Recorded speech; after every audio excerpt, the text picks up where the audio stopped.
Good morning, my little Sunday morning littles. I hope you guys have had another good week. We are going to do our little Sunday school lesson here today with some pictures, some slides, and with my picture down in the very bottom. I've moved the side of my picture this time. I've moved it to the other side of the computer, so hopefully it won't interfere with any of your pictures. We would do this without my face, but my sweet little Danielle watches these, and I don't get to see her very much, and she doesn't get to see me either, and I think she likes the fact that her mama's picture's at the bottom, okay? So we're going to do it with my little face down here today and my crazy hairdo, but that's okay. It's all for Danielle, all right? We are going to continue to talk about Jesus and him being in the miracle making business. Now, if you remember last week, we had a story about Jesus' first miracle when he turned water into wine. And so we're going to learn a little bit more about a miracle that he performed, and we're going to kind of relate some of the things that happened in this miracle to some of the things that are going on in our country today. Okay, this time that we're away from one another, I like to try to show you that many of the things that are affecting our world today affected many of the people in Bible times too. Okay, so let's see if we can learn a little bit more about another miracle and see how it all works and fits together with our lives today. Okay, so our first slide, of course, is a picture of Jesus because he was the miracle worker and he is in the miracle making business, of course. Now, Jesus, if you remember, performed these miracles, and miracles were events or changes that were considered to be unexplainable. They were something that we as humans cannot do, but someone with way more power than us had to do these things, had to perform these miracles, and that was Jesus. He's in the miracle working business. Now, he not only changed water into wine, but he did several other different miracles. And so we're going to look at this. Now, there's a lot of words on here, so Miss Michelle's going to do most of the reading here, but Jesus' miracles didn't always deal with food or drink. Although he did perform a miracle by feeding 5,000 people with the fishes and the bread, and he did turn water into wine here, but not every miracle had to do with food or drink. Jesus' miracles also were to cast out evil spirits. When people had an evil or unkind spirit in them, he could cast those out. He was able to heal the blind, the deaf, the sick, the injured, the affirmed. So that means if you couldn't see, if you couldn't hear, if you couldn't talk, if you were sick, if you had hurt yourself, or if you were born with something that you could not correct yourself, he was able to do that. He was able to control the water and the other elements of nature, like the wind and the things within the storm. We've talked about that. He, of course, down here in this miracle, caught a surprisingly large amount of fish. That's when he fed the 5,000 with the fishes and the loaves, but he also caused the fishermen to cast their nets back out into the deeper water, if you remember, and caused a big amount of fish to be in those nets. And he was also very good at raising people from the dead. Yeah, so this is just a list of the many things that Jesus could do and can still do. So I wanted you to go with me today to the book of John, and we are going to go to John chapter 9, and we're going to begin this story of one of Jesus's miracles at verse 1 in the Bible, there in John chapter 1. And this particular story goes all the way through verse 34. Now, this is a long story, but I'm going to do my best to try to tell it to you. I have some pictures for you to look at and some things that I'm going to be reading on the side, so it will kind of help you a little bit. So I think that you'll be able to do just fine, even though it is more of a longer story. All right. So if you look at the picture here, of course we do see Jesus, and Jesus was walking along, and he was with his disciples, and he came upon a man who had been blind from birth. Now, if you're blind from birth, that means you cannot see from the moment you were born. You came into this world not being able to see. So he was blind from birth. And as the disciples were walking along with Jesus, and he stopped to speak to this man who had been blind from birth, the disciples had a question, and they asked Jesus, well, Jesus, if this man has been blind from birth, was it his fault? Did he do something that caused that? Or if it wasn't his fault, was it his parents' fault that he was blind from birth? Did they sin and cause this to happen? And that was a question that the disciples asked Jesus. And Jesus replied to them, it was neither. The man did not sin, of course, and cause this, because when he was born, he was blind, and his parents didn't do something to cause it. They didn't have anything to do with that. This man was born blind because it was part of God's plan for him to receive the glory for this man's cause, for this man's problem, or for this man's healing when it came. Okay, so as Jesus is walking along with his disciples and meets this man, he answers a very important question for his disciples. You and I have questions all the time about things, I'm sure. And Jesus answered that question for his disciples. He wanted his disciples to see that when he healed this man, it was going to be for the glory of God. That's what it was going to be for.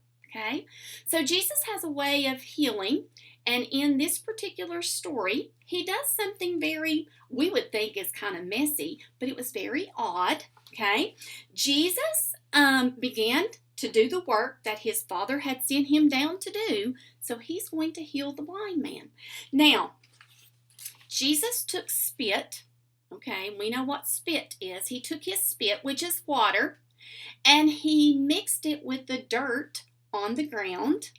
And so if you mix dirt with water, dirt plus water is going to equal this stuff right here. What is that? We like to jump and play in it sometimes, but it's messy.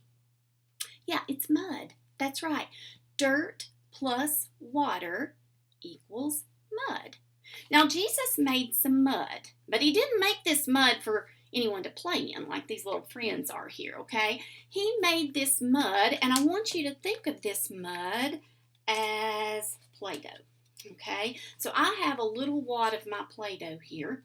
I have my Play-Doh container. We use Play-Doh all the time when we're in our Sunday school room, don't we? Well, I have this Play-Doh here, and so Jesus took his spit, he took dirt, and he made a mud, like a little paste of mud.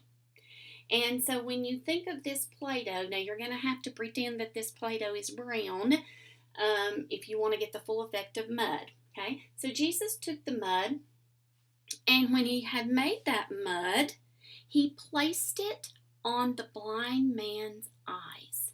Now, of course, I'm not going to lay this Play-Doh on my glasses, but we could lay this Play-Doh on our face, and we could pretend that we were placing that mud on our eyes. But think, you would say, well, that would get all in my eyes, and what did the blind man do? Well, the blind man didn't know anything other than the darkness. He'd been blind from birth. He didn't even know what mud looked like. So it really didn't bother him. Jesus placed the mud on the blind man's eyes, and then he told him, he said, I want you to go and wash. I want you to go and wash in the pool of Siloam. And so the blind man listened to what Jesus told him to do, and he went to the pool of Siloam and he washed the mud from his eyes. Now, when he washed the mud from his eyes, he could see. And if you notice the picture, or the words at the bottom say, now I can see. He did exactly what Jesus told him to do, and he could see. And I love this picture because this man's face looks so exciting. Think if you had never, ever saw anything before. You never saw anything, and now you can see. Yeah, I love the expression on his face. He now can see. And so all of the blind man's friends and family and neighbors that knew him as a blind beggar. They knew that he always sat along the way and begged for things, meaning he was always in need of money, or he was always in need of someone to give him food. He was always in need of that because he couldn't get it for himself. He was blind, and he had never saw before. So they began to look, the neighbors and the friends and the family, they began to look at each other and say, is that not the blind man who used to sit and beg all the time? And most of the people said, well, yeah, it looks like the blind beggar that we know. But then there were some of the people who said, oh, no, that could not be him. It must be someone who looks a lot like him, but it's not him. But the healed man was telling them, oh, yes, it is me. It is me. I once was the blind beggar, but now I can see. And so many of his friends and his neighbors were asking him, how did this happen? You were just blind a little bit ago. You never saw anything before in your life. How did this happen? Who did this? And so the healed man told his friends, his family, and his neighbors all about the man who had came walking along and had healed him.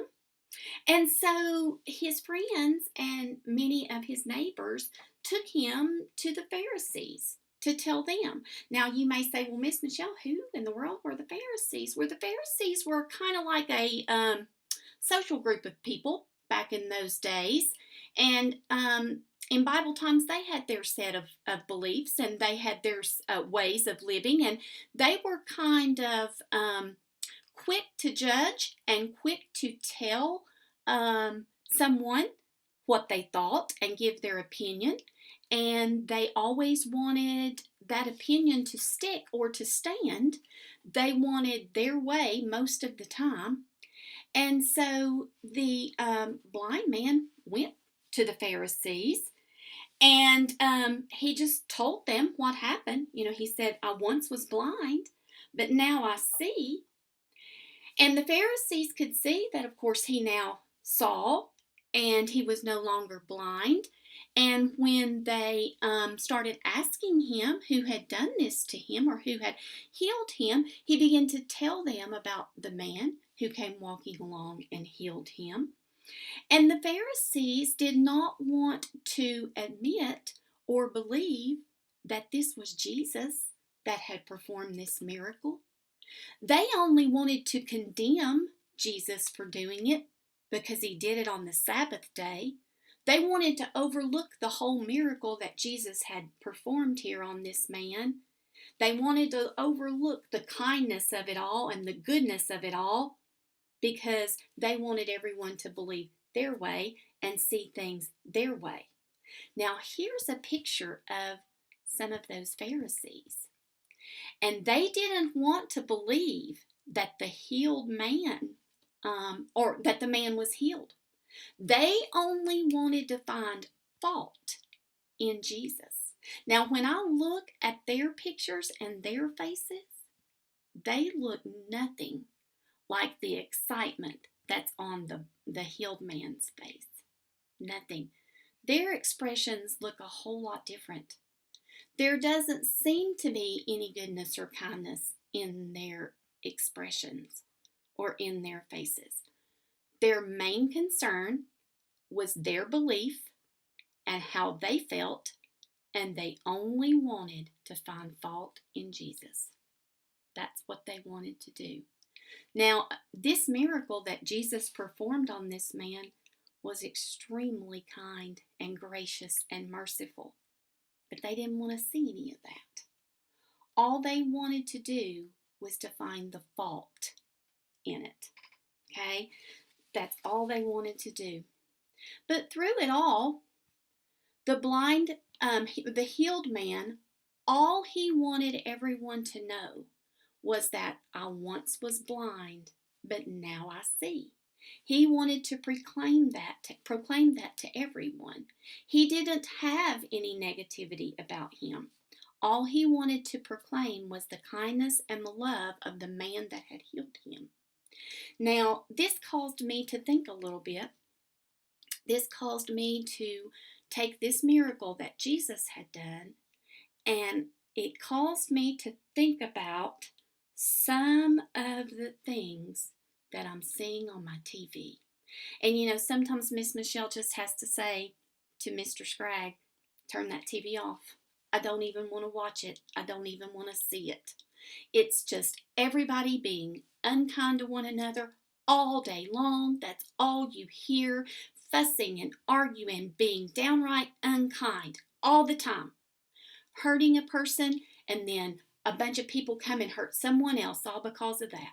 They tear up things, and they tear up nice things that people have, and they hurt other people. And there wasn't anything about Jesus' miracle that was supposed to promote that. Jesus did all of that because he doesn't care how new your clothes are. He doesn't care how long your hair is. He doesn't even care that Miss Michelle's hair looks a little crazy right now.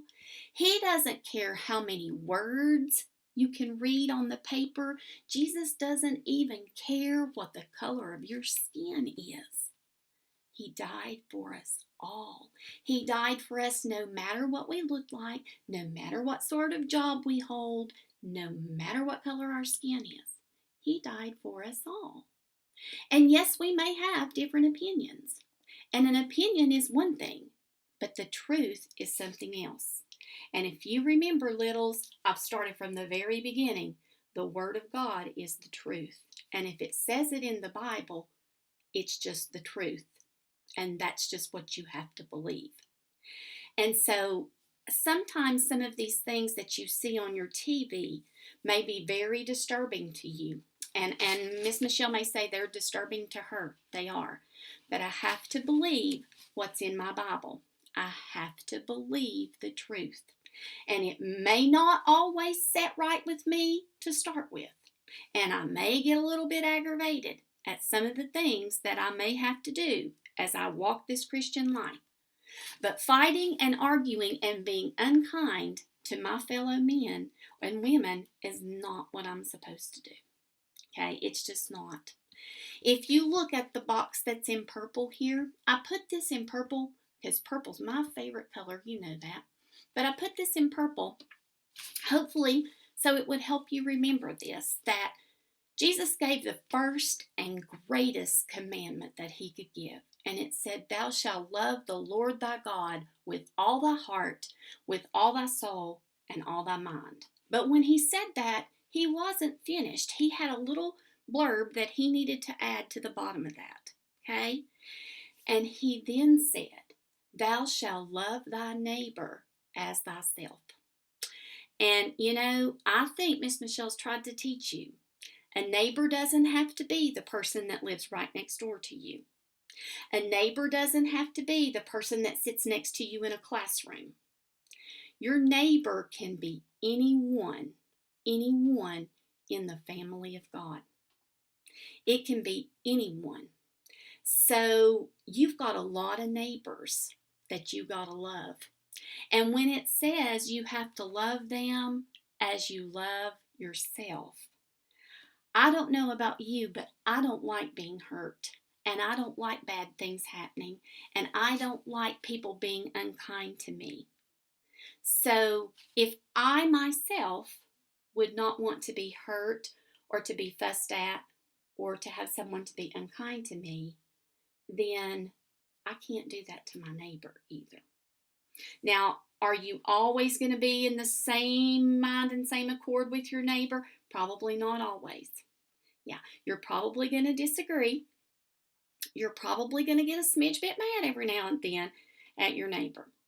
But that doesn't mean that you have to do this, that you have to fight. And you don't have to fight with words, and you don't have to fight with actions. Okay? Your fighting comes when you're fighting the battle with your armor on. Your fighting doesn't come with one another. Okay? So remember, thou shalt love thy neighbor as thyself. Okay? Love your fellow neighbor. Yeah, love the people around you.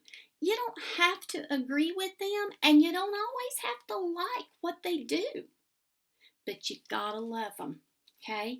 If you supply that love, then God will take care of the rest of it. Okay? I have to believe that our country, our little towns, our whole world would be in a lot better shape if we all loved our neighbor like we did ourselves. Okay? All right, so remember that, littles. That's real important. That's why it's in purple. Yeah, please, please, please remember. My favorite color is purple, so I'm going to put the important stuff in purple. All right? Now, I love this last little thing that I'm going to leave you with here today. Okay? Some point this week, somehow, I want you to go out and I want you to go be kind. Because that's what Jesus would do. Now, I thought that this was a really cute little picture because you know I like cute things and I love animals, and I thought that this puppy dog was being very kind to that little baby deer by patting it on the head. I did. I thought that was a really good way to show kindness. Whatever you got to do as you go out this week, go out there and be kind. Yeah, be that one that's always kind. And you know what? Sometimes you just got to put aside what's happening in the world. And it's okay. It is okay. I'm going to raise my right hand and say it is okay to turn that TV off. You don't have to watch that TV and what's going on. If you want to turn it to something a little bit nicer, if you want to turn it to cartoons, if you want to turn it to something that's showing kindness, great. Because I get Mr. Scragg to do that all the time. I tell him, turn that TV to something better than that. Yeah. So go out there and be kind. Go be kind to your neighbor. Go be kind to your family. Go be kind to anything, even if it's a little animal. Go show the love of God. Go show the kindness of Jesus. Okay? That's your challenge for this week. I challenge you to do that, and I know that you can. Another thing that you can do, don't really have a craft for this. Crafts are kind of hard for you guys to complete sometimes at home. I know we love crafts and we do them all the time in our classroom. And when we get back in the classroom, I have all the things that I've tried to work with you online here with. And if you didn't get an opportunity to make one, maybe we can make that craft when we get back in our little Sunday school room. But I'm sure many of you have Play-Doh. Yeah, many of you probably have it at home. You might just want to play with some Play-Doh. Yeah, you might just want to take that Play-Doh and kind of think about our story today and our miracle today. You know, Jesus didn't have Play-Doh when he healed the blind man. He made his own. That's right. But you might want to play with some Play-Doh this week and think about it as you're playing. Think about your story as we're playing with. You're playing with the Play-Doh. You can also, if Mommy will let you, okay, find some dirt and water, mix it all together, see if you can make your own mud. Yeah, there was a lot of mud made around my house last night because there was a ginormous rainstorm. And so, you know, that makes mud for you automatically. But anytime you see a mud puddle out there, think about this story from John 9 and think about how Jesus took that mud and put it on that blind man's eyes to heal him. Yeah, it's kind of unexplainable. That's why it's a miracle. Yeah. Yeah. So think about that. That's a couple things that you might like to do this week, up until our next time that we meet together. But I challenge you to find a way to go be kind this week. Okay, littles? You are simply the best I've ever seen. I will hope that you have a great week, and I will see you back either on this computer or in our building. That's what we're going to say from now on. I'll see you either here or over there next week. Love you a bunch.